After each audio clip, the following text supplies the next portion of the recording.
নবীর প্রেমের খবর শুনবেননি। বন্ধু, প্রেমটা কেমন ছিল রে নবীর সঙ্গে। বন্ধু, নবীজি যখন পৃথিবী থেকে চলে গেল, বন্ধু, একটা গাধা আছে, গাধার নাম ছিল বন্ধু আকির। আকির নামক একটা গাধা নবীজি যখন পৃথিবী থেকে চলে গেল, ওই আকির নামক গাধা শুধু কান্দে কান্দে রে, আমি আর কি জীবনে কোনোদিন প্রাণের নবীকে আমি দেখতে পাবো না এই চর্মচক্ষু দ্বারা। কোথায় গেল গো প্রাণের নবীজি, কেমন করে পাবো গো, কোথায় গেলে পাবো গো।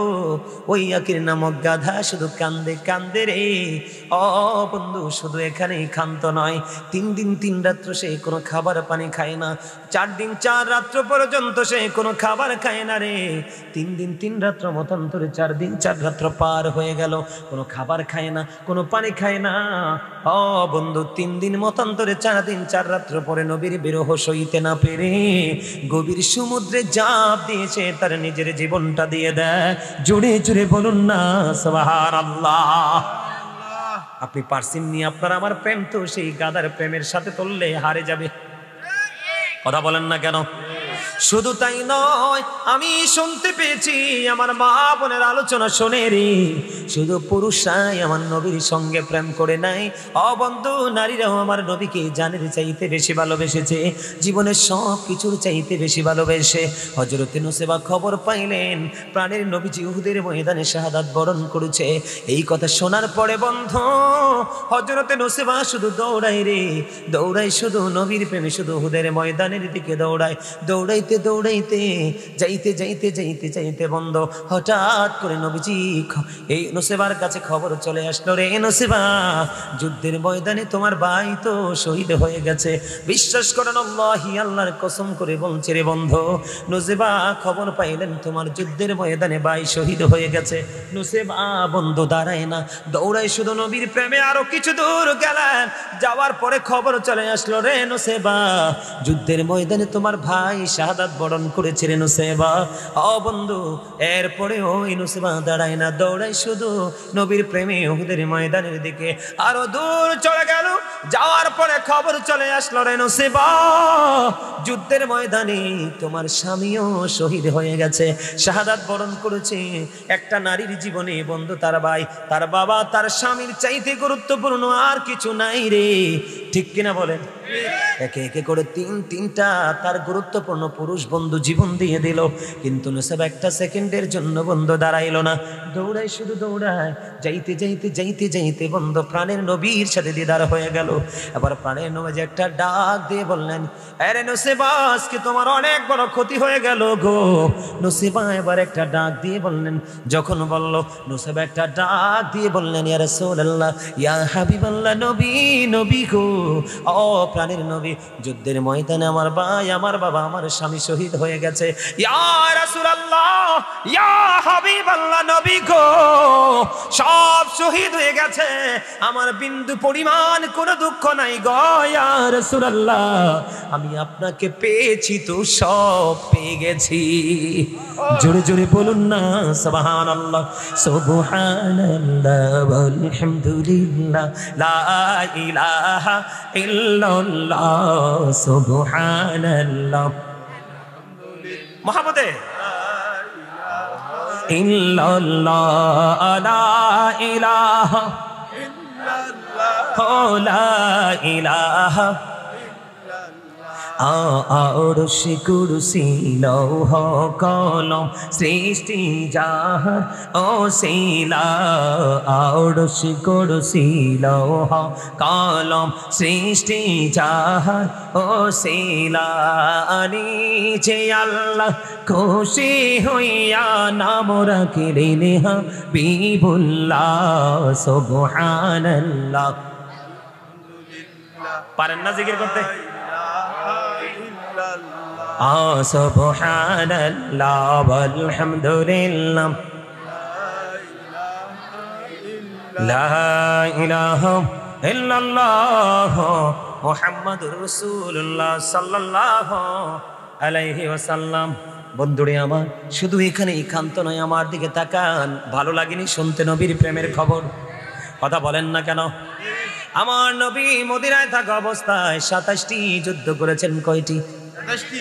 এর মধ্যে সবচেয়ে বড় যুদ্ধ হলো বন্ধু উহুদের যুদ্ধ। যুদ্ধের ময়দানে আপনার আমার প্রাণের নবীর দিকে বেঈমান কাফেররা বৃষ্টির মতো বন্ধু তীর নিক্ষেপ করতেছে। কিসের মতো? বৃষ্টির ফোঁটা যখন আসে, বৃষ্টি যখন পড়া হয় বিরামহীন ভাবে পড়ে না? কথা বলেন, দ্রুত গতিতে এবং বিরামহীন ভাবে পড়তে থাকে বন্ধু।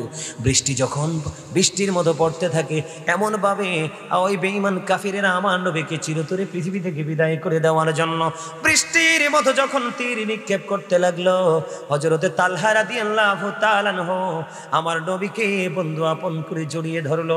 জড়িয়ে যখন ধরলো, একটা দুইটা নয়, বন্ধু একটা একটা করে 70টা তীরের আঘাত এসে তার গায়ে লাগলো।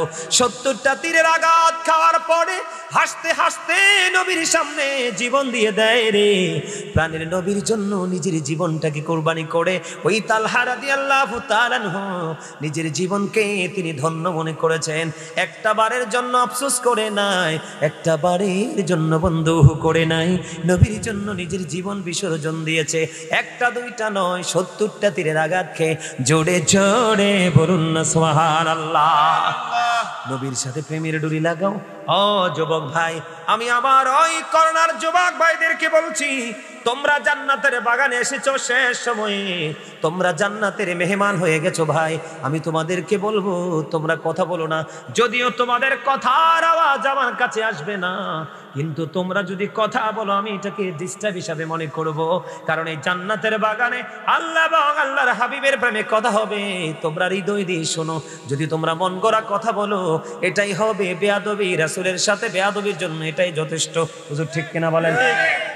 আমি তোমাদেরকে বলি, কারণ তোমরা এখন এইগুলো চর্চা করছো না, তোমরা মোবাইলের মাধ্যমে বেঈমানকে চর্চা করছো।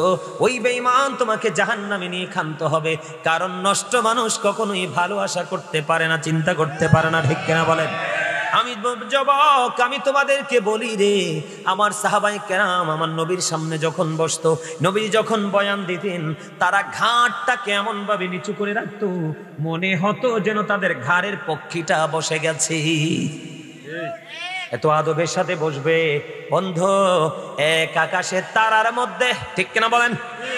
এক আকাশের তারার মধ্যে সর্বোচ্চ যেমন চাঁদ, ওই পৃথিবী নামক আকাশের মধ্যে বন্ধু সকল তারার মাঝে স্টার হলো হক্কানি আলেমরা। কথা বলেন না কেন? আপনারা হলেন ওই এক আকাশের তারা। ওই এক আকাশের তারার মধ্যে উজ্জ্বল আলোকিত হয়ে ফিরে আসি পূর্ণিমার চাঁদ। ঠিক কিনা বলেন? আপনার সমাজে, আপনার মহল্লায়, আপনার আত্মীয় স্বজনের মধ্যে বন্ধু যদি কোনো হক্কানি আলেম থাকে, তবে 73 দল মুসলমান হবে, 73 দলের মোল্লাই হবে বন্ধু আলেম। এর মধ্যে 72 দল এবং 72 দলের নেতৃত্বদাতা আলেম যাবে জাহান্নামে। মাত্র একটা দল এবং তার লিডার যাবে জান্নাতে, যেই দলের নাম হলো আহলুস সুন্নাত ওয়াল জামাত। এটা আমার কথা নয়, রাসূল বলে গেছে। আমি আপনাদেরকে বলি, ওই আলেমদের জবান হবে মধুর চেয়ে মিষ্টি, চরিত্র হবে ফেরাউনের মতো, আত্মাটা হবে বাঘের মতো হিংস্র। তাদের নামাজ দেখলে আপনি মনে করবেন আপনার নামাজ হচ্ছে না, তাদের রোজা দেখলে আপনার রোজাকে তুচ্ছ মনে হবে। তারা শুধু কোরআন কোরআন করবে, তারা মনে করবে কোরআনটা শুধুমাত্র তাদের আর অন্য কারো নয়। কথা বলেন না কেন? ওই সমস্ত মৌলবীরা আপনার সমাজে, আমার সমাজে একটা ফিতনা ছড়াবে। আপনি যখন আমল করতে যাবেন বলবেন যার জবানে বেশি বেদাত বেদাত শব্দ শোনা যায়, ওরাই হলো বর্তমানে ফিতনাবাজ, বড় ফিতনাবাজ। এটা আমার বক্তব্য নয়। এই যুগে দেখবেন শুধু বেদাত বলবে, তার মানে আমল নাই নাই নাই নাই নাই নাই নাই বলতে বলতে এখন সমাজ পাড়া মহল্লাকে একবারে কি করে ফেলেছে। কথা বলেন না কেন? না ভুল বলছি? সব বাদ দিয়ে দিছে না? শুধু বেদাত, যার জবানে বেশি বেদাত শুনবেন ওই মোল্লাই হলো সবচেয়ে বড় বেদাত। তাদের কথা বক্তব্য গ্রহণ করা যাবে না, আপনি নষ্ট হয়ে যাবেন, পথভ্রষ্ট হয়ে যাবেন। কারণ যেই মোল্লা বেদাত বেদাত করে, ওর ডাইনে বামে আগায় গোড়ায় এবং সামনে পিছনে বেদাতে ভরা।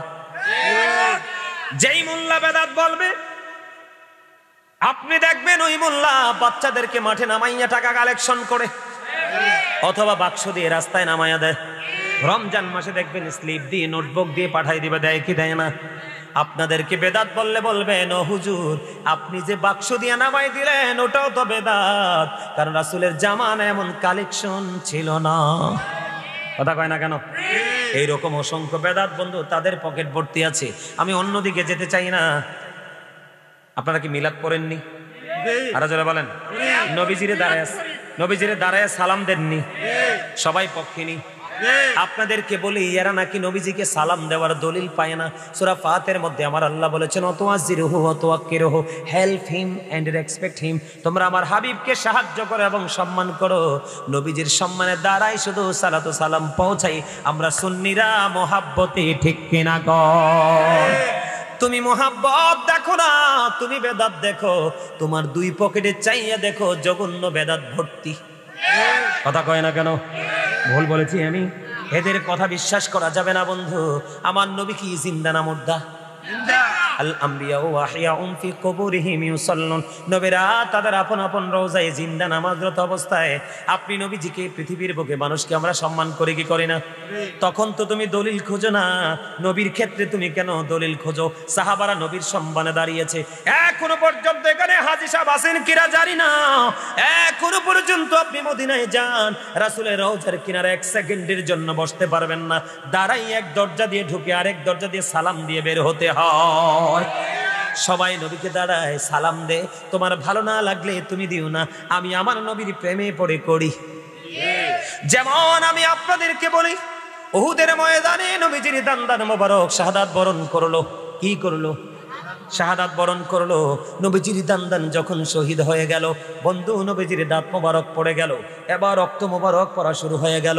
মালিক বিন সিনান দেখে সহ্য করতে পারলো না, দৌড়ে চলে গেল। প্রাণের নবীজির ব্লাড রক্ত মোবারক চুষতে শুরু করলো। এবার প্রাণের নবীজি একটা ডাক দিয়ে বলল, রে মালিক বিন সিনান, রক্তগুলো বক্ষণ করো না, জমিনে ফেলে দাও। এবার মালিক বিন সিনান একটা ডাক দিয়ে বললেন, ইয়া রাসূলুল্লাহ, ইয়া হাবিবাল্লাহ, নবী গো, আমি আমার আল্লাহর ইজ্জতের কসম করে বলছি গো নবী, আপনার একটা ফোঁটা রক্ত আমি উহুদের জমিনে পড়তে দিব না। এই কথা বলে বলে বন্ধু বন্ধু মালিক বিন সিনান রক্ত মোবারক বক্ষণ করতে শুরু করলো। আমার প্রাণের নবীর শেষ রক্তের ফোঁটা মোবারক যখন চোষা শেষ হয়ে গেল, গোটা পৃথিবীর মানুষগুলোকে আমার নবী ডেকে বললেন, হাদিস শরীফের মধ্যে এসেছে, আমি আজকে বাক্সিমল উত্তর মধ্যপাড়ার আমার ভাই, আমার বাবা, আমি আমার মা বোনদেরকে বলে যাই গো, তোমাদেরকে আমি ডেকে ডেকে বলে যাই, আমার নবী বলেছে উহুদের ময়দানে আমার নবীজির রক্ত মোবারক চোষার কারণে গোটা পৃথিবীর মানুষগুলোকে ডেকে ডেকে বলল, তোমরা দুনিয়ায় যদি কোনো মানুষ দেখতে চাও জান্নাতি, তাহলে ওই মালিক বিন সিনানকে দেখে নাও, কারণ আমার নবীর প্রেমে পড়ে সেই রক্ত বক্ষণ করেছে। আপনারা বলেন, কোরআনে হুজুর আমার সিনিয়র মানুষ, ওনাকে জিজ্ঞেস করবেন। বন্ধ, কোরআনের কোথাও নাই নবীজি রক্ত খাওয়ার কথা, হাদিসের কোথাও নাই নবীজির রক্ত বক্ষণ করার কথা রে। কিন্তু নবীর প্রেমে পড়ে মালিক বিন সিনান রক্ত খাইয়া দুনিয়ায় জান্নাতের সার্টিফিকেট পেয়ে গেল। আমি নবীকে ভালোবেসে দুরূদ পড়ি, সালাম পড়ি, মিলাদ পড়ি, তুমি আমাকে মহাব্বতের উম্মত না বইলা তুমি আমাকে বেদাতি বলে ইনকার করেছো। আমি আপনাদেরকে বলি, আমার নবীজির আগমনে আপনারা মিলাদ পড়েন কি পড়েন না? খুশি হন কি হন না? এই দুনিয়ার বুকে অসংখ্য মানুষ তার সন্তানের জন্মদিন পালন করে, ওই যারা বেদাত বলে ফতুয়া দেয় তারা জন্মদিনে খাইতে যায়। কথা কন না কেন? মিলাদ যদি বেদাত হয়, খানা কেমনি জায়েজ হয়? কথা ঠিক নেই? মিলাদ যদি বেদাত হয়, মিলাদে কোরআন পড়ি, দুরূদ পড়ি, জিকির করি, এখানে তো সব কোরআন হাদিস দ্বারা সাব্যস্ত। আমি আজকে বাক্সিমুল উত্তর মধ্যপাড়ার জমিন থেকে চ্যালেঞ্জ করে বলা যায়, আমার নবীর মিলাদ আমরা সুন্নিরা মহাব্বতে করি, আমার নবীর প্রেমে দুরূদ মহাব্বতে পড়ি। কোরআনের দলিল আছে, সাহাবীরা দাঁড়িয়েছে, এখনো নবীর প্রেমে সম্মান করে। আরো বেয়ে গেলে দেখা যায় নবীর প্রেমে মানুষ দাঁড়িয়ে মানুষকে স্যালুট জানায়, সম্মান করে। আমরা নবীকে ভালোবেসে সারা জীবন মিলাদ করব, নবীর প্রেমে আমাদের জীবনকে রেডি রাখবো, ঠিক কিনা বলেন? তোমরা যতই বেদাতি বলো, তোমাদেরকে আমি মূর্খ ছাড়া কিছুই বলতে পারবো না। আজকে চ্যালেঞ্জ করা বলা যায়, আমরা মিলাদের মধ্যে যে আমলগুলো করি, কোরআন পড়ি, দুরূদ পড়ি, জিকির করি, এইগুলোকে বেদাত বলে ফতোয়া দেওয়ার ক্ষমতা এমন কোন বাপের বেটারও নাই, ঠিক কিনা বলেন? কথা বলেন না কেন? আমার কথায় কি আপনারা কষ্ট পান? ও বন্ধু, আপনি যদি চিন্তার দ্বারা কথার দ্বারা খেয়াল করেন, আপনি যদি চিন্তার দ্বারা কথার দ্বারা অন্তর দ্বারা জবান দ্বারা কোন সাপোর্টের দ্বারা যদি নবীকে ন্যূনতম ইজ্জতের চাদর ধরে টান দেন, আপনি কুফরি করে ফেললেন, আপনার ইমানদার নাই। পাহাড় পরিমাণ দান সদকা নামাজ রোজা করলেও কোনো লাভ হবে না। আমি আপনাদেরকে নবীর প্রেমের কথা যেহেতু বলেছি, যারা আমাদেরকে বেদাতি বলে আখ্যায়িত করে তারা সিরাতুন নবী করে। হুজুর আপনি সিনিয়র মানুষ, আমি যদি ভুল বলি বলবেন, আপনারাও বুঝেন না যে তা না। যুবক ভাইদেরকে বলছি, কোন মানুষের কি কর্মদিবস হয়? কর্ম তো আপনার জীবনের সকাল থেকে বিকেল পর্যন্ত কন্টিনিউ চলতেছে। কর্মদিবস কি আসেনি কোনো? সিরাত মানে হলো নবীজির কর্মদিবস। এটা হলো একটা প্রশ্ন। ও আপনি কি আসলে খুশি হবেন না? আগে কি আসার আনন্দ নাকি কর্মের আনন্দ? কথা কন না কেন? আপনারা যে পৃথিবীতে আসছেন, আপনারা আসার পরে বাবা মা আনন্দ হইছে নাকি আপনি চাকরি করার পরে আনন্দিত হইছে? আসার প্রথম আনন্দ হলো আসার পরে। এই জন্য আমার সবাই যুবক ভাইদেরকে বলছি, তোমরা কি আমার কথা কি রাখিস? হ্যাঁ, রাসূলের সাথে প্রেম রেখে নিজের জীবনকে পরিচালনা করার চেষ্টা করবে, দুনিয়া এবং আখিরাত উভয় জাহানে পেয়ে যাবে। আল্লাহ কবুল করেন, এক সকল বলুন আমিন। এই আপনাদের কিছু করতে হবে না, আমি সিদ্ধান্ত দিচ্ছি কি করবেন। আমরা একবারে শেষ প্রান্তে চলে আসছি। আমি খুশি হব হুজুর যদি দোয়া করে। না আপনি করেন। মেহমানের তো মর্যাদা আছে, মুরব্বীদের মর্যাদা তো আরো বেশি, আকাশ ছোঁয়া। সম্মানিত উপস্থিতি, এখন আপনাদের কাজ, আপনাদের ডিউটি একরকম, তাদের ডিউটি একরকম। আপনারা, আমি যে এতক্ষণ আলোচনা করছি না, আমার আরো আলোচনা করতে ইচ্ছা করতেছে। আমি যত আলোচনা করি তত আমার কলিজা শীতল হয়, ঠান্ডা হয়, আমার হৃদয় হাহা করে না। পানি খাওয়ার জন্য, চা খাওয়ার জন্য, দুধ খাওয়ার জন্য, এমন না। আমাকে যেমন দেখছেন এখন কি স্ট্রং মনে হয় না দুর্বল? কথা বলেন। আমি আরো আলোচনা করতে পারবো। কেন জানেন? কারণ আমি আলোচনার মাঠে এসে শুটিং করার মানসিকতা নিয়ে আসি না, যে আমি পরিচিত, আমাকে দেখবে মানুষ, আমাকে স্যালুট দিবে, এটার জন্য আসি না। আমি মাহফিলে আসি আমার জীবনের শেষ মাহফিল মনে করি। কি মনে করে? আমি মনে করি এটা আমার জীবনের শেষ মাহফিল। আল্লাহ আমাকে আর করার সুযোগ দিবি কিনা, এই জন্য অত্যন্ত আন্তরিকতার সাথে ঘড়ির দিকে না তাকাইয়া আলোচনাটা গোছানোর জন্য, বোঝানোর জন্য যতটুকু সময় আমি নিয়ে আলোচনা করি। করার আগে আমি শর্ত দিই, ভালো লাগলে বসবেন, যদি বসেন চুপ করতে হবে, আর ভালো না লাগলে চলে যেতে হবে। কথা কি বুঝতে পারছেন? এখন আমরা একবারে শেষ প্রান্তে চলে আসছি। এখন দোয়া হবে, আবার তাবারক বিতরণ হবে। আমার মতো করে আপনারাও, আমি আমার মা বোনদেরকেও বলবো, আপনারা এই আজকের মাহফিলটাকে শেষ মাহফিল মনে করে বসবেন। আজকে এখানে আসার একটা কারণ আছে, জানেননি? বলবো। আপনাদের এখানে আসার কিন্তু কোনো স্কোপ আমার নাই। আমার একটা ছাত্র আছে, নাম হলো রাজীব। কে? রাজীব আমার একটা ছাত্র আছে, আপনারা চিনবেন। রাজীবের আম্মু হচ্ছে আব্দুল মতিন খসরু কলেজে চাকরি করে। লাকি ম্যাডাম চিনেন আপনারা? ওনার ছেলে, ছোট ছেলে রাজীব হচ্ছে আমার স্টুডেন্ট।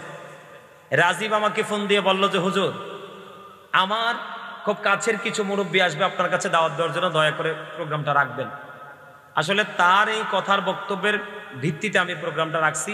রাখার পরে তারা যখন আমাকে দাওয়াত দিতে গেলে, মুরব্বীগুলোকে দেখে আমার আরো বেশি ভালো লাগছে।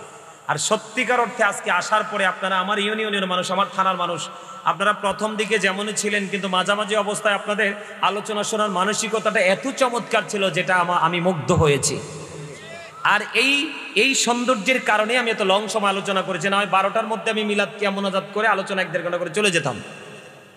আমার ওয়াজের সময় হয়ে গেছে 3.25 ঘন্টা। বুঝতে পেরেছেন? কিন্তু আমি এতে খুশি।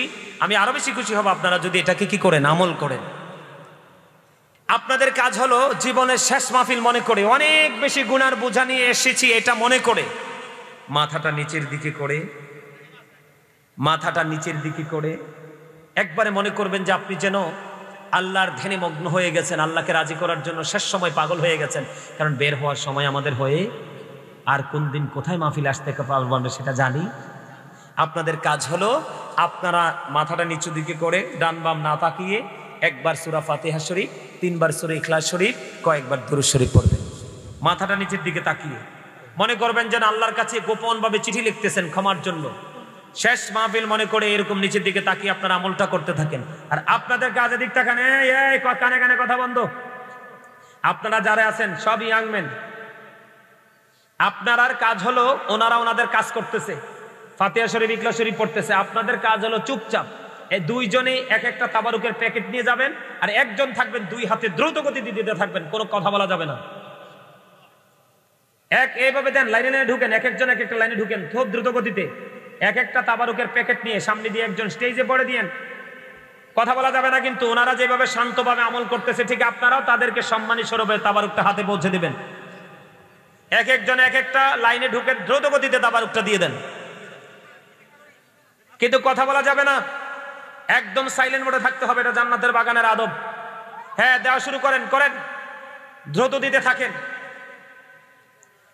আর এই যে আপনাদের প্যাকেটের মুখগুলো একটু ভালো করে বটেন, তাইলে তাবারুকের প্যাকেটটা বের করতে সুবিধা হবে। এইভাবে ছোট করে দেন, আপনারা এদিকে তাকানো দরকার নেই, আপনাদের কাজ আমি যেটা দিয়েছি সেটা করেন। আপনাদেরটা অটো আপনাদের হাতে চলে আসবে, আপনারা সম্মানী মানুষ, তাবারুকটা হচ্ছে সম্মানের জিনিস। হ্যাঁ, কথা বলে কেন? উভয় পক্ষে কিন্তু রিল্যাক্স থাকতে হবে, একদম সাইলেন্ট মোডে থাকতে হবে, আর দ্রুত গতিতে দিতে হবে। তাবারুকে তাস্তি দিলে হবে না, দ্রুত দিতে হয় তাবারুক। দয়া করে কথা বলিন। আর ভাই, তোমরা যারা তাবারুকটা পেয়েছো তোমরা কেউ উঠো না, তোমরা সবাই বসো, আমি এক্ষুনি দোয়া করে দিচ্ছি।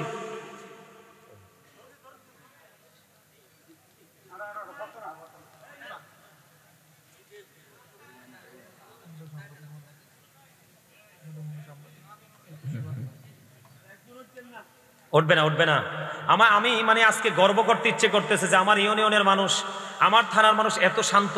আমি বিভিন্ন জায়গায় গেলে বিভিন্ন জায়গার প্রশংসা করি, কিন্তু আজকে আমি আমার জায়গা নিয়ে কথা বলতে পারবো নেক্সট কোনো প্রোগ্রামে গিয়ে।